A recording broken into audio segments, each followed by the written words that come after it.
ಮಹಿಳೆಯರ ಸಬಲೀಕರಣದ ಬಗ್ಗೆ ಮಾತನಾಡುವಂತಹ ಬಿಜೆಪಿಗರೇ ಈ ದೇಶಕ್ಕೆ ಮೊದಲ ಮಹಿಳಾ ರಾಷ್ಟ್ರಪತಿ ಪ್ರಧಾನಿ ಮತ್ತು ಮುಖ್ಯಮಂತ್ರಿಯನ್ನ ನೀಡಿದ ಪಕ್ಷ ಯಾವುದು ಎಂದು ನೆನಪಿಸಿಕೊಳ್ಳಿ. ಈಗ ನೀವು ತಂದಿರುವ ಮಹಿಳಾ ಮೀಸಲಾತಿ ಮಸೂದೆಯು ಕೇವಲ ಚುನಾವಣಾ ಕಾಲದ ಗಿಮಿಕ್ ಆಗಿದ್ದು ಮಹಿಳೆಯರ ಕಣ್ಣಿಗೆ ಮಣ್ಣೆರಚುವ ತಂತ್ರವಾಗಿದೆ ಎಂದು ಮಾಜಿ ಸಚಿವ ಬಿ ರಮಾನಾಥ್ ರೈ ಆಕ್ರೋಶವನ್ನ ವ್ಯಕ್ತಪಡಿಸಿದ್ದಾರೆ. ನಗರದ ಕಾಂಗ್ರೆಸ್ ಭವನದಲ್ಲಿ ನಡೆದ ಸುದ್ದಿಗೋಷ್ಠಿಯಲ್ಲಿ ಮಾತನಾಡಿದ ಅವರು, ಭಾರತದ ಮಹಿಳೆಯರಿಗೆ ರಾಜಕೀಯವಾಗಿ ಶಕ್ತಿ ತುಂಬಿದವರು ಮಾಜಿ ಪ್ರಧಾನಿ ರಾಜೀವ್ ಗಾಂಧಿ. 73 ಮತ್ತು 74ನೇ ಸಾಂವಿಧಾನಿಕ ತಿದ್ದುಪಡಿಗಳ ಮೂಲಕ ಸ್ಥಳೀಯ ಸಂಸ್ಥೆಗಳಲ್ಲಿ ಮಹಿಳೆಯರಿಗೆ ಮೀಸಲಾತಿ ತಂದು ಅಧಿಕಾರ ನೀಡಿದ್ದು ಕಾಂಗ್ರೆಸ್ ಪಕ್ಷ. ಅಂದು ರಾಜೀವ್ ಗಾಂಧಿಯವರು ಈ ಕ್ರಾಂತಿಕಾರಿ ಮಸೂದೆಯನ್ನ ಮಂಡಿಸಿದಾಗ ರಾಜ್ಯಸಭೆಯಲ್ಲಿ ವಿರೋಧಿಸಿ ಸೋಲಿಸಿದ್ದೆ ಇದೇ ಬಿಜೆಪಿ ಮಹಿಳಾ ಮಕ್ಕಳ ಕಲ್ಯಾಣ ಇಲಾಖೆಯನ್ನ ಶುರು ಮಾಡಿ ಅಂಗನವಾಡಿಗಳನ್ನು ತೆರೆತಕ್ಕಂತ ಕೆಲಸವನ್ನು ಮಾಡಿ ಇವತ್ತು ಅದೆಷ್ಟೋ ಆಸ್ಪತ್ರೆಗಳಲ್ಲಿ ಶಿಶು ಮರಣ ಮತ್ತು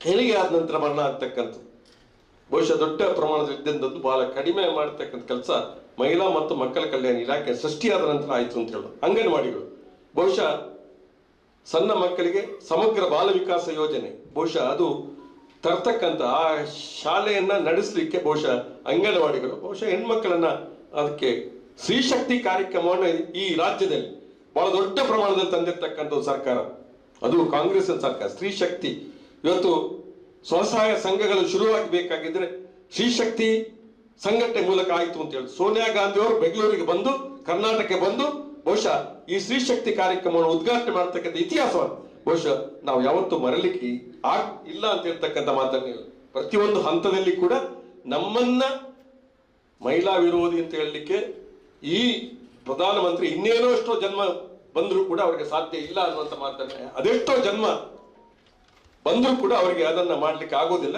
ಏನೋ ಒಂದು ಸ್ವಲ್ಪ ತಾತ್ಕಾಲಿಕವಾಗಿ ಏನೋ ಲಾಭ ಅವರಿಗೆ ಸಿಗ್ಬಹುದು, ಅದೇ ಶಾಶ್ವತವಾದ ಲಾಭ ಸಿಗುವುದಿಲ್ಲ ಅನ್ನುವಂತ ಮಾತನ್ನ ಹೇಳ್ತಾ ನಾನು ಹೆಚ್ಚಿಗೆ ಇವತ್ತು ಬೆಳಗಿಂದ ಬಹುಶಃ ಇದೇ ವಿಚಾರ ಇದ್ದಿರಬಹುದು. ಅವರು ಕೂಡ ಇದನ್ನ ಮಹಿಳಾ ವಿರೋಧಿ ಎನ್ನುವಂತ ದೃಷ್ಟಿಯಲ್ಲಿ ಮಾತಾಡ್ತಕ್ಕಂಥ ನಾವು ನೋಡ್ತಾ ಇದ್ವಿ. ಬಹುಶಃ ಕಾಂಗ್ರೆಸ್ ಪಕ್ಷ ಯಾವತ್ತೂ ಕೂಡ ಅಥವಾ ವಿಪಕ್ಷಗಳು ಯಾವತ್ತೂ ಕೂಡ ಮಹಿಳಾ ವಿರೋಧಿಯಾದಂತ ನಡವಳಿಕೆಯನ್ನು ಮಾಡಿಲ್ಲ. ಯಾವತ್ತೂ ಕೂಡ ಮಹಿಳೆ ಪರವಾಗಿರ್ತಕ್ಕಂಥದ್ದು ಇವರು ತರಲಿ 23 ತಿದ್ದುಪಡಿ ಅನುಷ್ಠಾನ ಆದಷ್ಟು ಬೇಗ ತರಲಿ. ಇವತ್ತು ಜನಗಣತಿಯನ್ನ ಅದರಲ್ಲಿ ಮುಂದಿಟ್ಟುಕೊಂಡು ಬಹುಶಃ ಕ್ಷೇತ್ರ ವಿಂಗಡಣೆಯನ್ನ ಮುಂದಿಟ್ಟುಕೊಂಡು ಅದನ್ನ ಒಂದು ಅಸ್ತ್ರವಾಗಿ ಮಾಡಿ ಇವರಿಗೆ ಅದರ ಲಾಭವನ್ನು ಪಡೆಯತಕ್ಕಂಥ ಮತ್ತು ಜನರಿಗೆ ತಪ್ಪು ಮಾಹಿತಿಯನ್ನು ಕೊಡ್ತಕ್ಕಂಥದ್ದಕ್ಕೆ ಅವರು ನಿಲ್ಲಿಸ್ತಕ್ಕಂಥ ಒಳ್ಳೇದು. ಇದು ಯಾರನ್ನ ಮೋಸ ಮಾಡ್ಲಿಕ್ಕೆ ಆಗುದಿಲ್ಲ. ಒಬ್ಬನನ್ನು